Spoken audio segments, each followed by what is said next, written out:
कालिया को इन सब पकड़ के आंख निकाल लिया था सब। हमें लोग नहीं दिख रहा, वो पिन पॉइंट निशाना मार रहे थे। उस समय इजराइल ने हमारी हेल्प किया था। इजराइल ने हमें कारगिल की लड़ाई 1999 ऑपरेशन विजय चलाया गया।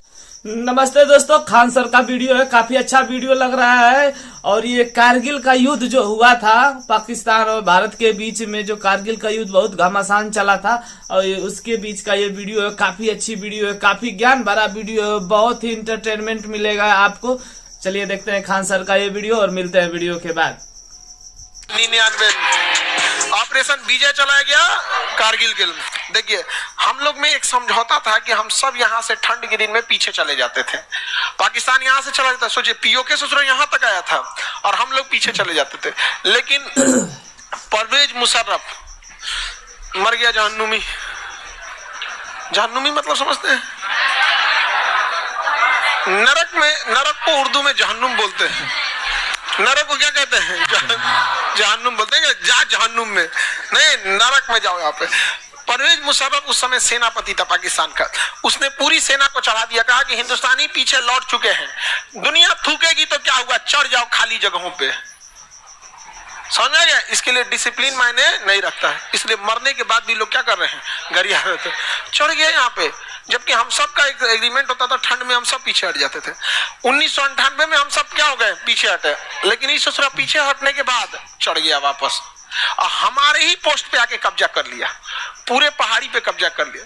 जब हमारे सैनिक गए ना, तो कैप्टन सौरभ कालिया सबसे पहले गए। कैप्टन सौरभ कालिया, कैप्टन सौरभ कालिया को इन सब पकड़ के उनका आंख निकाल लिया था सर। आंख, सारी उंगलियां काट लिए थे सर। ये होंठ जो होता है ना, काट के इसे खींच दिए थे सर। यहाँ पे कान कटा हुआ था यहाँ पे, और मतलब जैसे मन वैसे लाश के साथ खेले थे सब, अब फेंक दिए थे सब कैप्टन सौरभ कालिया को। पर भगवान से प्रार्थना करते हैं, खुदा वाहेगुरु ईश्वर, कैप्टन सौरभ कालिया को मुशर्रफ का पता बता दीजिएगा कि कहाँ है ये। वही मारेंगे उनको। बीच में सब छुड़ाने आएंगे, सब देवदूत वगैरह स्वर्ग में होते होंगे, सब देवदूत, ये सब चीजें, स्टाफ वहां भी होगा सब अपना। छोड़ दो, ना मारेंगे चचुरा को यहाँ पे, नीचे का बदला ऊपर देंगे। पता है, इस तरह की इंसानियत होती है। युद्ध में हर सैनिक एक दूसरे को मारते हैं। आपको अगर मारना था तो इज्जत से लाश लौटा देना चाहिए था, ऐसे फेंक दिया था वहां पर। अब अटल बिहारी वाजपेयी ने सीधा आदेश दिया कारगिल पे चढ़ाई करने के लिए। तो इनको लगा कारगिल पे चढ़ाई करना, अरे वहां के सब पहाड़े पे कब्जा कर लिए थे सर, पूरा यहां से यहां तक। हम लोग को क्या लग रहा था कि कारगिल पे ही मैंने, लेकिन कारगिल से रिलेटेड हर एक पहाड़ी पे पूरा कब्जा कर लिया था। एक लंबे एरिया में कारगिल पे क्या कर लिए थे सर, कब्जा कर लिया था सर यहाँ पे। अब इसमें आपकी कारगिल मूवी भी बनी है, शेरशाह मूवी भी बनी है, समझा क्या? टाइगर हिल को लेके कहानी है किसका, शेरशाह का। और वहां पे पाकिस्तानी इतने खतरनाक थे सब, मतलब इतना माइंडसेट से आए थे सब वहां पे, कि उन्होंने क्या किया ना, कि भारतीय सैनिकों के जो रास्ता था यहाँ माइंस बिछा दिया। अब कोई आता था तो माइन से उड़ जाता था। अच्छा, पाकिस्तान वालों से कहा कि तुम इधर से तोप का गोला चलाओ। अगर माइन से बच गए तो किससे चलाते? तोप का गोला से। उसमें से ठंड पड़ती थी, बर्फ से कोई मर जाता था यहाँ पे। उसके अलावा यहाँ मशीन गन खड़ा कर दिए थे सब, हाइट पे थे सर, धर धर धर मशीन गन मारते थे सर। उसके बाद भी मशीन गन के बीच में स्नाइपर को छुपाए रहते थे सर। स्नाइपर का काम क्या होता है, वो कभी भी लो वैल्यू टारगेट को नहीं मारते हैं। वो जैसे इतना भीड़ रहेगा ना, जैसे इसमें स्नाइपर किसी को मारना रहेगा तो हमरे मार देगा वो। स्नाइपर का काम ही क्या रहता है, वो नहीं देखते, स्कोप लगा के चुपचाप बैठे रहते हैं सब। देखेगा यहाँ पे सिपाही है, ये मेजर है, मार दो इसी को। तो जितने हाई रैंकिंग अधिकारी रहते हैं उनको मारते हैं। मशीन गन वाला कोई आया मार रहा है, तोप का गोला मार। इतना टफ कंडीशन था, और वहां पे हमारे सैनिकों को आगे बढ़ना था यहाँ पे। और उस समय हमारे पास कोई उस तरह की लड़ने की टेक्नोलॉजी भी नहीं थी यहाँ पर। अब वो कहां से मार रहे थे सब पता ही नहीं चल रहा था। अच्छा, उनका पोजीशन पहाड़ में छुपे थे, हर पहाड़ के बीच में वो एकदम जगह बना लिए थे सब। अब पहाड़ में कोई क्या दिखता है वहां पे, और उसमें अपना स्कोप लगा के एकदम पिन पॉइंट पे निशाना मारते थे यहाँ पे। और हम लोग को दिखता ही नहीं था कि कितने लोग हैं। सोचिए कितनी कंडीशन, हमें लोग नहीं दिख रहा कि कितना लोग है, और पिन पॉइंट निशाना मार रहे थे यहाँ पे। बहुत मुश्किल था वहां पे चढ़ के हमला करना। वहां पे उस समय इजराइल ने हमारी हेल्प किया था। इजराइल ने हमें उस समय लेजर गाइडेड बम दिया था। वो बमवा को क्या करना होता है ना, जैसे कहीं बारूद है, जैसे मान के चलिए इस पहाड़ पे यहाँ कोई छुपा हुआ है, इस पहाड़ पे छुपा हुआ है, तो उसको जहाज से, लड़ाकू जहाज से पायलट जो होगा एक लेजर का किरण छोड़ेगा इस पे, लेजर। और लेजर सिस्टम में क्या होता है, लॉक कर दीजिए तो लेजर अपने से उसको होता है, जहाज चलते भी रहेगी ना तो लेजरवा घूम जाएगा, लेजर क्या हो जाएगा, घूम जाएगा। अब ये पायलट क्या है ना कि उधर जहाज धीमा करके आगे बढ़ेगा, ये क्या हो जाएगा, लेजर गाइड, यहाँ बम गिरा देगा। अब बम को इससे मतलब नहीं है कहाँ जाना है, वो जहां देखेगा कि लेजर किरण बिखरी हुई है, लेजर किरण यहाँ जाके बिखर जाएगी और वहीं चला जाएगा, क्या हो जाएगा, वहीं चला जाएगा। तो लेजर गाइडेड से ले जाके बम से वहीं गिर जाए। पाकिस्तानियों को समझ में नहीं आता यार ये कौन बम है यार। अरे यार उधर गिराया, इधर कैसे आ गया यहाँ। अब पायलट लेजर गाइडेड बम में ना पायलट निशाना ही नहीं लगाता है, वो क्या लगाता है, लेजर, अब बम गिरा देता है। बम को क्या करता है, गिरा देता है। अब बम जब गिरेगा ना तो उसका विंग्स खुलता है, बम क्या क्या खुलता है, विंग्स। कहते किधर जाना, दाहिने बाएं, धड़ाम, पाकिस्तान वाला उड़िया गया सब। थोड़ा बहुत हम लोग को आइडिया लगा, हम उधर एक सैनिक मर रहा था तो हमारे यहाँ 27, तो 1:27 का रेशियो हम लोग लेके चले थे यहाँ पे। और पाकिस्तान, तब हम लोग ने डिसाइड किया कि रात में आगे बढ़ेंगे। कहाँ बढ़ेंगे, रात में। तो रात में फ्लेयर छोड़ते थे सब, जैसे दिवाली में भी कभी कोई रॉकेट छोड़ेगा ना तो देखिएगा ना कुछ देर तक के लिए क्या हो जाता है, रोशनी हो जाता है। उस बीच में भी मारते हुए हम लोग कहाँ बढ़े थे, आगे बढ़े थे। एयरफोर्स भी तबाह की थी इन 100 को। पाकिस्तानी इधर से इतने बेशरम थे सब कि इधर से बम मारते थे सब, तोप। इतना बेशरम इंसान आपको दुनिया में नहीं मिलेगा। जब यूएनओ में बात गई तो पाकिस्तान कर रहा है, हम थोड़ी कर रहे हैं, ये तो आतंकवादी मार रहे हैं सब। तो एक बात बताओ, आतंकवादी के पास गोला बारूद होता है, तोप कहां होता है? तो भारतीय सेना ने कहा कि ये तोप कहां से आ रहा है, तुम्हारे यहाँ आतंकवादी तोप लेके घूमते हैं, तो यूएनओ इसे आतंकवादी देश घोषित कर दीजिए, सब मिलके तोप व्यवस्था कर देंगे सब। अब क्या हो गया यहाँ पे, अटल बिहारी वाजपेयी पूरा आग बबूला होता, कहे चाहे जो कुछ हो, एयरफोर्स को लगाइए, नेवी को लगाइए, आर्मी को लगाइए। तो नीचे से कौन मार रही थी, आर्मी, और ऊपर से एयरफोर्स। लेकिन क्लोज लड़ाई में एयरफोर्स भी कुछ नहीं कर सकती थी। अरे क्लोज लड़ाई होगी आमने सामने में तो कौन लड़ाई, कौन किसको मार देगा यहाँ पे, समझ में आ गया कि नहीं यहाँ पे। और उधर सब थे सब मशीन गन से, जिसको मन, वो हाइट पे थे सब, पहाड़ ऐसे पत्थर फेंक देते थे सब। क्या फेंक देते थे, पत्थर। वहां पे भारतीय सेना को लड़ना था। कैप्टन मनोज पांडे, लखनऊ के मनोज पांडे, आज भी लखनऊ में जाएंगे तो एक मनोज पांडे चौराहा मिलेगा आपको, ऐसे गोरखा रेजिमेंट, वहां पे वो मारते हुए ना पूरा तोप का गोला बारूद मारते हुए उन सब के उसमें घुस गए बंकर में।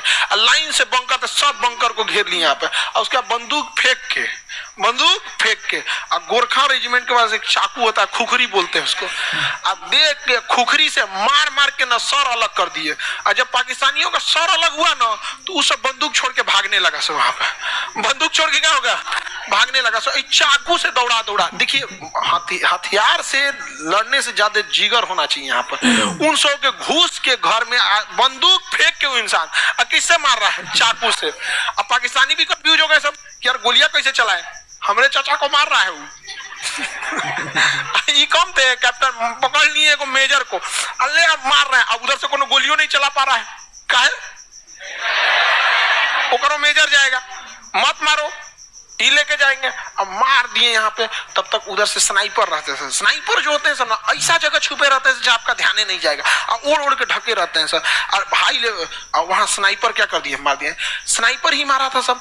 यहाँ पे शेरशाह मूवी देखे, कैप्टन विक्रम बत्रा को किसने मारा, स्नाइपर। ओ अच्छा, वो लड़ाई के मैदान से कहाँ रहते हैं सर, दूर रहते हैं सर। अब इतना तबाही हुआ, पाकिस्तान वाले भी मरना चालू किए सब। पाकिस्तान अमेरिका को कह रहा है बचाइए यहाँ पे, तो अमेरिका कहा कि यार इतना बेशरम तो हम भी नहीं है। अमेरिका क्या बोला, ऐसा तो हम भी नहीं, यार तुम इतना काहे करते, जब तुमको आतंकवादी भेजना था तो आतंकवादी भेजे रहते, ये तोप का गोला भेजे, पूरी दुनिया गरियारी है यहाँ पर। अब अटल बिहारी वाजपेयी ने कहा कुछ भी हो जाए यहाँ पे, उन्होंने जिम्मेदारी दिया किसको, नेवी को। इंडियन नेवी गई, ब्लॉक मार दी पूरा पाकिस्तान को, ले। अब पाकिस्तान के पास अपन कौन सी होता है, सऊदी अरब से तेल की सप्लाई बंद, पाकिस्तान के पास 7 दिन का तेल बचा हुआ था। 7 दिन के बाद उसका रेलवे स्टेशन, जहाज, मोटरसाइकिल, सब चीज ठप। सोचिए पेट्रोल पंप बंद तो क्या हो जाता है, सब चीज बंद, पेट्रोलियम बहुत, ट्रांसपोर्टेशन एक बहुत बड़ा हिस्सा होता है देश का, 25% चीजें ट्रांसपोर्टेशन पे टिकी हुई है यहाँ पे। अब अटल बिहारी वाजपेयी ने कहा कि तोरा क्या लगता है हम कारगिल में लड़ेंगे?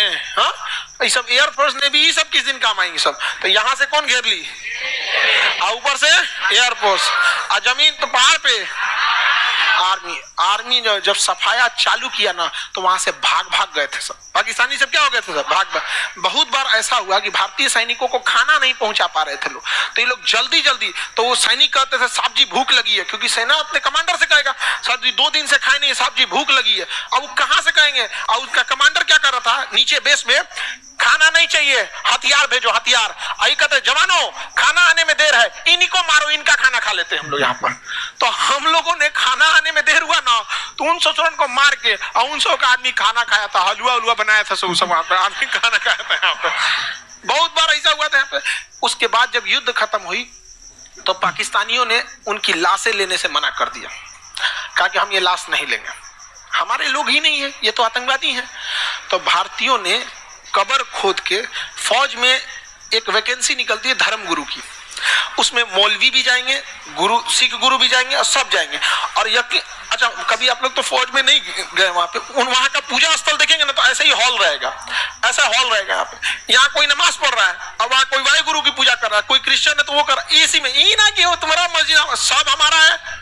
और जो सेना का कमांडर होता है ना, सेना का कमांडर, अब भाई सेना का कमांडर के पास तो बहुत सारे सैनिक हैं यहाँ पे। अब उनको अगर धार्मिक चीज में गया ना, अगर सिख के पास गया तो सिख की तरह जाएगा, ये नहीं कि हम पगड़ी क्यों लगाएंगे, वाहिगुरु की जय क्यों बोलेंगे।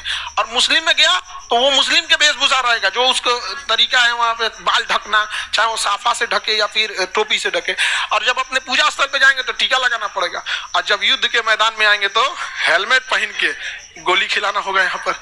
इसलिए हिंदुस्तान की फौज की इज्जत है, because they follow the discipline.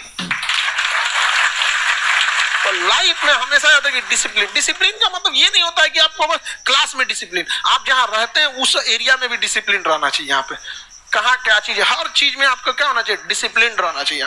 Discipline मतलब जो आपको जिम्मेदारी दी गई, यू हैव टू फॉलो, चाहे कुछ भी हो जाए यहाँ पे। और हमारे इंडियन आर्मी ने धर्म गुरुओं को बुलाकर उन लोग की कब्र खोद के इज्जत से दफनाए थे लोग, जबकि कुछ सैनिक सब मना किए थे सब कि इन सब का भी हम लोग आंख निकाल लेते हैं। तो भारतीय सेना के जो कमांडर थे, उन्होंने समझाया था कि जानवर और इंसानों में फर्क होना चाहिए, चाहे दुश्मनी कुछ भी हो, we have to follow discipline. और हम लोगों ने उनकी लाश को दफनाया था यहाँ पर, समझ आया कि नहीं आ गया? अब वो चट्टा आंख निकाल दिए थे सब यहाँ पे, इसी सब चीज का भुगतते हैं। और उनकी बर्बादी यकीन मानिए ऊपर वाला करता है।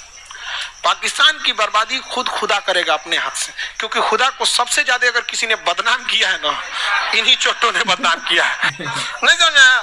तो कारगिल की लड़ाई जो थी बहुत अच्छा, अमेरिका कहा अटल बिहारी वाजपेयी को कि कारगिल की लड़ाई तत्काल बंद कीजिए। मैं आपको कहता हूं कारगिल की लड़ाई बंद कीजिए। यहाँ पे पाकिस्तान के प्रधानमंत्री हमारे यहाँ बैठे हुए हैं, तो अटल बिहारी वाजपेयी ने कहा कि कारगिल की लड़ाई हम कैसे बंद कर सकते हैं, ये पाकिस्तान के हाथ में है, आतंकवादियों को बोलिए वापस जाए। तो कह रहे कि आप मत बोलिए अटल जी कि पाकिस्तान एक परमाणु संपन्न देश है, कहा कि बोलिए उसको मारे, बोलिए उसको मारे, वो मार जरूर देगा, लेकिन वादा करते हैं कि अगले दिन का सूरज पाकिस्तान का कोई व्यक्ति नहीं देख पाएगा।